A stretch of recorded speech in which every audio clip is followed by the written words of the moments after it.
A ship log compiled by the customs surveyor at New Orleans in 1815 warns incoming recruits that the Delta operates on unrecorded rules, where every inlet can hide a fleet and every tide can rewrite jurisdiction. This official document, preserved in the territorial archives, serves as a primary source for understanding the complex realities of Barataria Bay during a pivotal moment in American expansion.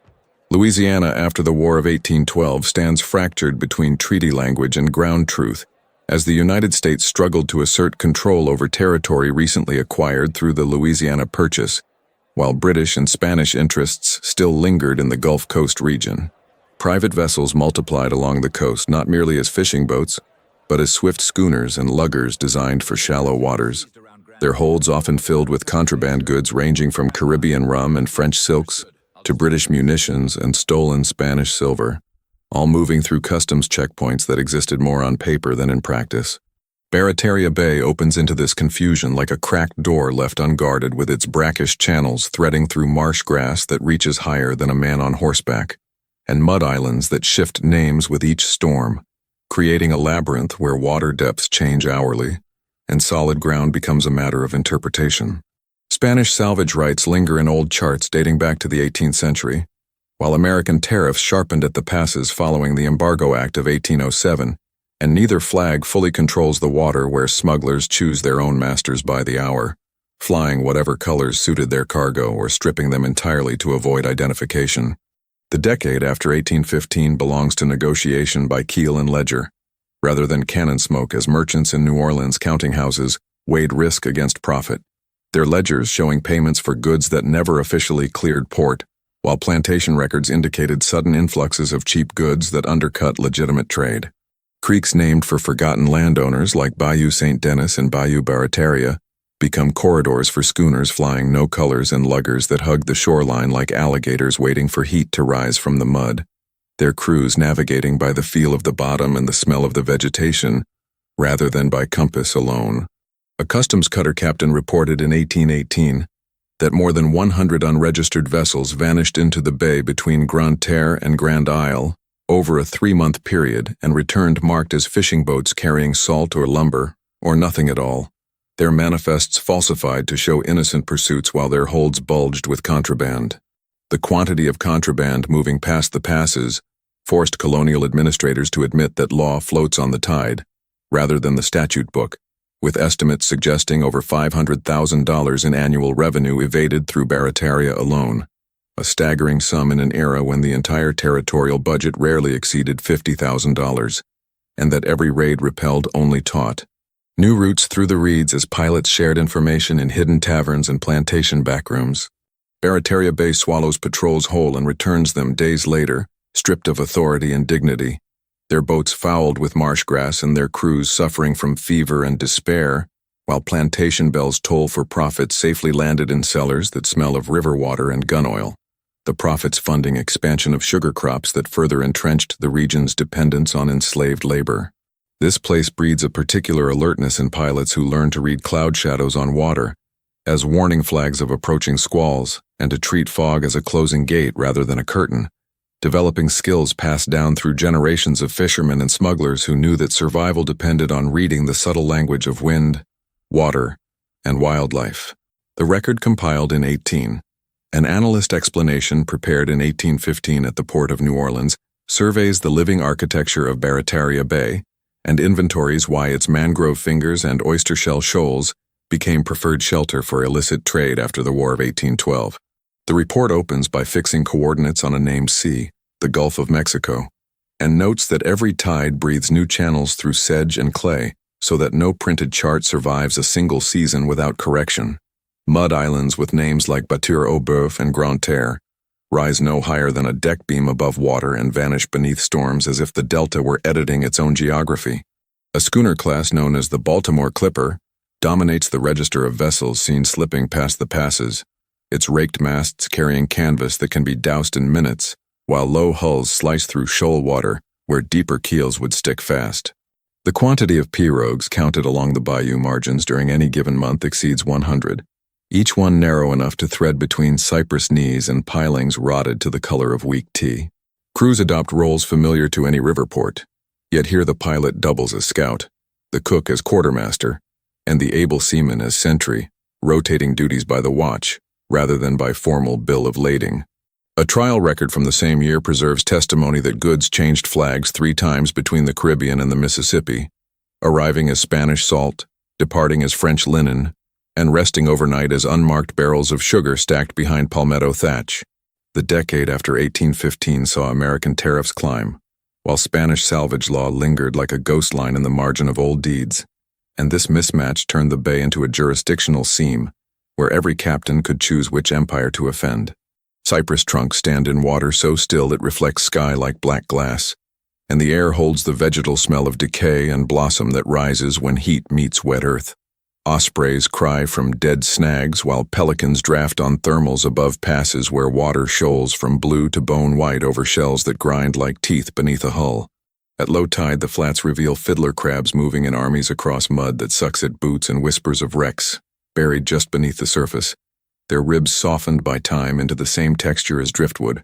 Nights bring fog that pools in the bay like spilled milk,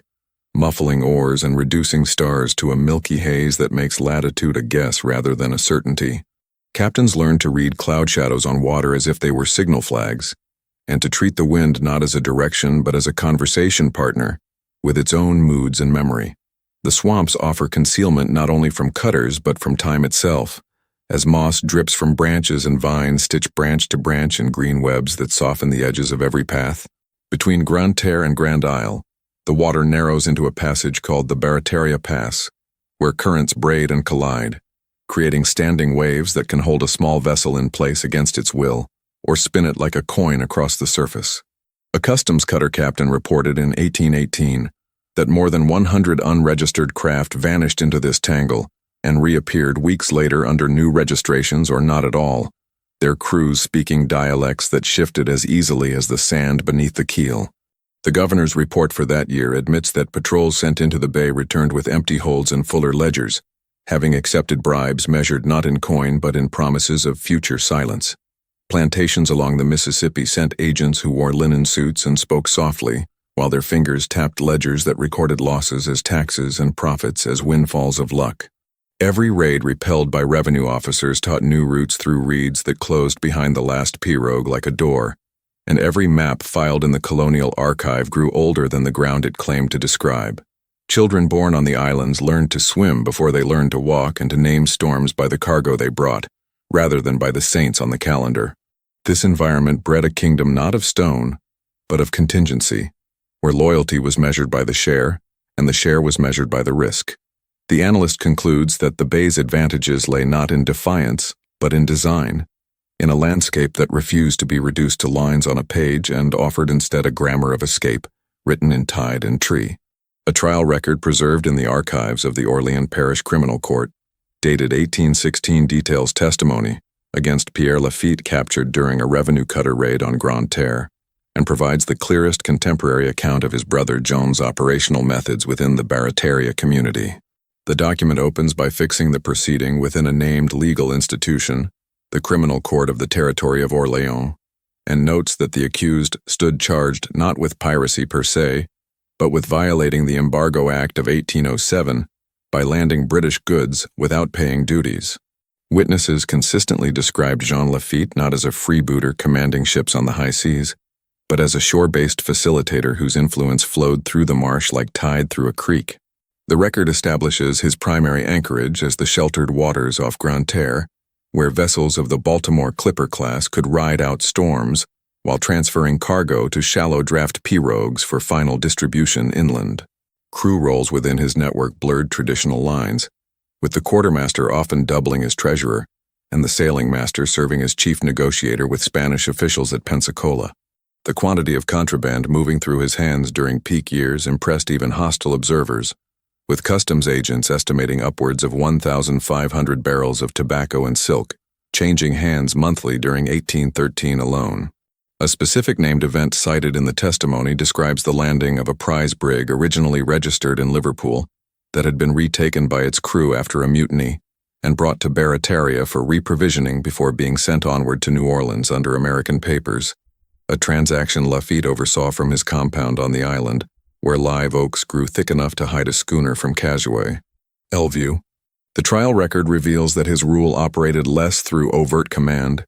and more through a system of shared risk and reward, where captains who brought prizes to his coves received protection, market access, and a fair split after voyage costs were deducted, a practice documented in dozens of sworn statements from mariners who never signed articles under his name, yet sailed under his implicit GI warranty. Environmental advantages specific to the bay's geography underpinned this arrangement, as the labyrinth of passes between Grand Isle and Grande Terre allowed vessels to enter from the Gulf under cover of darkness and exit toward the Mississippi or Texas coast before dawn patrol ships could reposition, a tactical flexibility confirmed by logbooks of revenue cutters that repeatedly noted empty bays. At sunrise, despite credible sightings the previous evening, witnesses described how Lafitte's compound functioned as a neutral ground, where French Creole merchants, American adventurers, and former Spanish soldiers conducted business under his guarantee of safe passage, their interactions governed not by maritime law but by a customs of reciprocity, etched into the mud and mangrove roots where a man's word was weighed against the share he offered, and the anger he had shared. The record notes that his personal vessel, a swift schooner often identified by locals as the Pride, rarely left the anchorage but served as a floating office where dispatches were read, accounts settled, and disputes mediated under the watch of loyal lieutenants who rotated guard duty by the moon rather than by bell. Testimony further details how he leveraged the bay's seasonal rhythms, delaying large shipments during the sickly summer months when fever thinned patrols, and accelerating operations during the clear winter winds when sugar planters needed cloth and salt most urgently, turning environmental constraint into strategic advantage. Crucially, the trial record contains no mention of Lafitte commanding crews in battle or flying a pirate flag from his vessels. Instead, it paints a picture of a pragmatic businessman who understood that the true value of Barataria lay not in its capacity for violence but in its ability to render violence unnecessary, through superior intelligence and geographical mastery. This depiction aligns with Shipping Manifest from 1814 that lists legitimate cargoes of cotton and indigo, moving from Barataria to New Orleans under bills of lading that name Lafitte as consignee,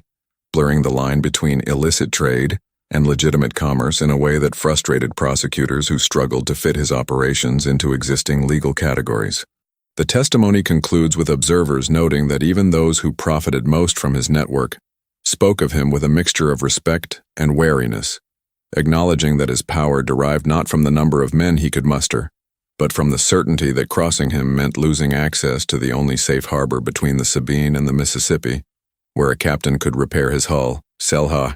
his prize, and resupply without answering questions about his last port of call.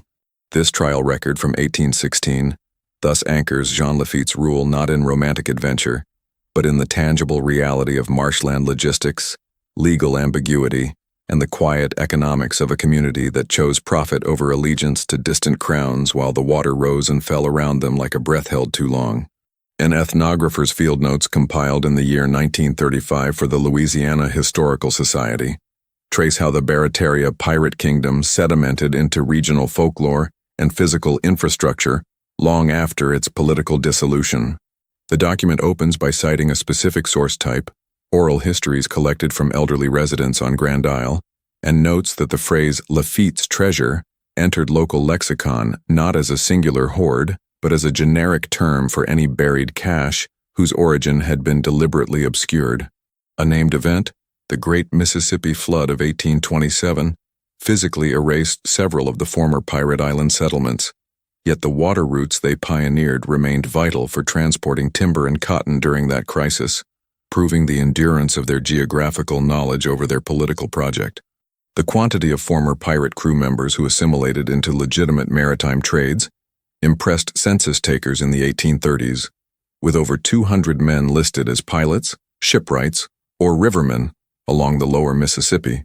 their skills honed in Barataria's hidden channels now applied to commercial navigation. A vessel class associated with the transition,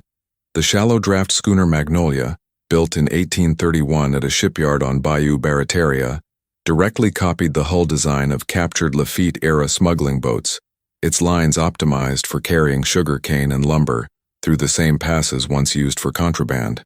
Crew roles evolved as well. The position of bayou pilot became a formalized occupation in New Orleans during the 1840s, with licensing exams testing knowledge of the very tides and snags that had protected the outlaw fleet. A quiet institutionalization of pirate expertise. The legacy persists in place names that anchor the landscape to that era. Batture aux Boeufs, a mudflat near Cocodrie, retains its French name meaning cattle landing, a reference to the period when stolen livestock were moved through the marsh. A customs ledger from 1822 records a sharp decline in seizures of British goods, but a simultaneous rise in disputes over salvage rights, indicating that former pirates had shifted from avoiding tariffs to dominating the legal framework for wreck recovery, turning illicit skill into legitimate business. The emotional resonance of nostalgia appears in Creole folk songs collected in the 1890s that mourn not the violence but the loss of autonomy, with verses describing Barataria as a place where the tide was the only law and a man's word was his bond, contrasting it with the perceived corruption of later American governance. Linguistically, the Bayou dialect around Terrebonne Parish preserved nautical terms of obscure origin, likely borrowed from the polyglot crews of the Pirate Kingdom, words for specific wind patterns and mud consistency that have no equivalent in standard French or English. Architecturally, the raised cottage style known as Creole raised gained popularity in the 1820s, its design elevating living spaces above flood levels, a practical adaptation first perfected on the stilt villages of Grande Terre, where pirates stored goods above high tide. The historian's analysis concludes that the true legacy of the Swamp Pirate Kingdom was not a treasure buried in the ground, but a treasure buried in the system, a set of practices, routes, and attitudes that reshaped how Louisiana engaged with its waterlogged geography, turning a zone of imperial contest into a space of entrepreneurial adaptation where the line between outlaw and pioneer remained, and remains, deliberately blurred. This final frame shows that the kingdom did not end with a battle, but evaporated like morning fog over the marsh, leaving behind only the channels it carved and the stories that float upon them. The archaeological record confirms this interpretation, with artifacts from the period continuing to surface during dredging operations, their presence a reminder that history in Louisiana is never truly buried, only temporarily submerged beneath layers of sediment and time.